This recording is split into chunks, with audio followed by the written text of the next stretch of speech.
Breaking tonight as Republican presidential candidate Carly Fiorina moves up in the polls, some media outlets are ramping up the attacks.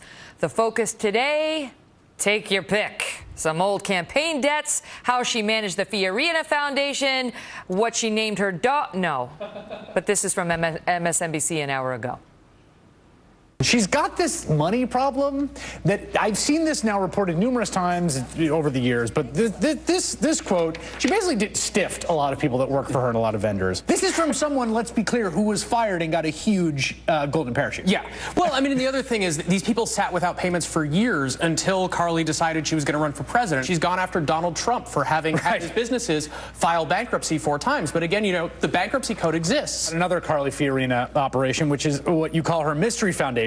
So I found that the donor advice fund that Carly Fiorina uses, the ACO Foundation, donated $500,000 to Planned Parenthood from 2011 to 2013. Here now to respond, Republican presidential candidate and former Hewlett-Packard CEO Carly Fiorina. Great to see you, Carly. So what does that tell you? Wow. I don't even know where to start with that jumble.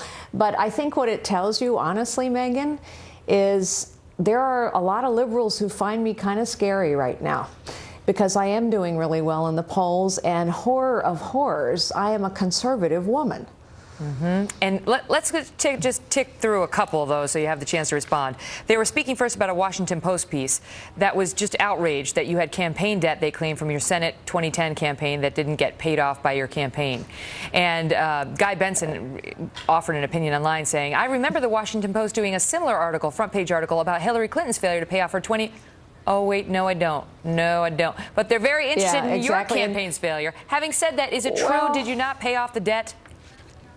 No, the debt has been paid off, which, of course, the Washington Post fails to mention entirely. See, facts aren't really what the Washington Post is into anymore. Remember, it was the Washington Post that gave me 3 Pinocchios for claiming that I was a secretary.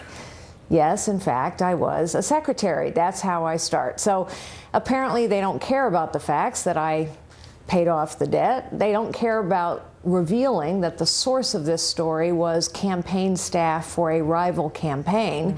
And no, they never did write that article about Hillary Clinton's debt, 40 times the amount carried over many years. I don't recall Rachel Maddow being outraged about that.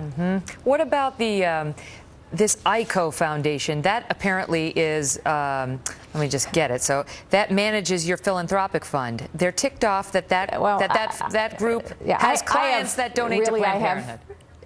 Yeah, exactly. Really, I mean, the Frank and Carly Fiorina Foundation is funded by our money, and we decide where that money goes. The fact that ACO has some other client that apparently donated to Planned Parenthood, boy, you know, all it would take is 5 seconds of reporting to figure out that this is a non-issue. But again, I don't think facts are the point here at all. I don't think the Washington Post has a lot of credibility.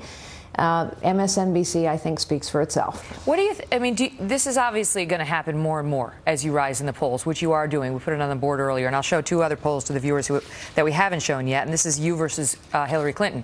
Carly Fiorina versus Hillary Clinton. Yeah, Look at that in Iowa. What a man. It's 52 to 38 in your favor. In New Hampshire, it's 50 to 42. So the head-to-head matchups are showing you prevailing, and you've moved up 4th nationally, 2nd in New Hampshire, and 3rd in Iowa, according to the latest polls. How do you keep that going?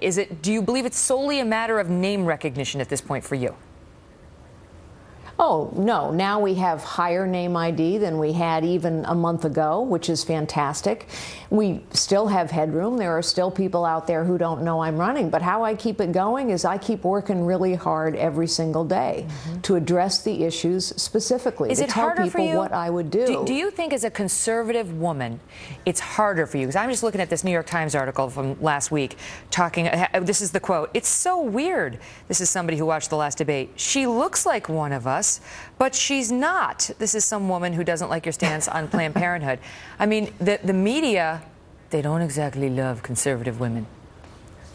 Well, exactly. That is the point, Megan, after all. I mean, look, we know that most of the media is very liberal, and we know that liberal women have trouble accepting that there are many, many women who don't agree with them. And in fact, it's liberal women, unfortunately, who believe that unless you follow their orthodoxy, Rachel Maddow is one, but Hillary Clinton is one as well. I mean, she's the one who said about Joni Ernst, when Joni Ernst was running for the Senate, she said, well, it's not enough to be a woman. You have to be a woman who believes. And then she went through her litany of liberal orthodoxy. Actually, note to Democrat Party, we're half the nation. And so our views differ, just like men's views differ. And yes, I think I am distinctly horrifying to liberals that I am a conservative woman who right now, head to head, beats Hillary Clinton soundly. Carly Fiorina, you've already come a long way from not making the top 10 at that Fox News debate. Something tells me you'll be there for a while. Great to see you. I intend to be there for quite a while, all the way till the end, Megan. Thanks for having me. Thanks for being here. Well, the folks at Dunkin' Donuts are taking heat tonight over how police have recently been treated at the donut chain. What the heck? That's not a joke. We'll show you why these folks are not the only ones caught up in the controversy. Plus, a significant new call for gun control, with Hillary Clinton promising to use executive action to change the duly passed gun laws. Judge Napolitano's next.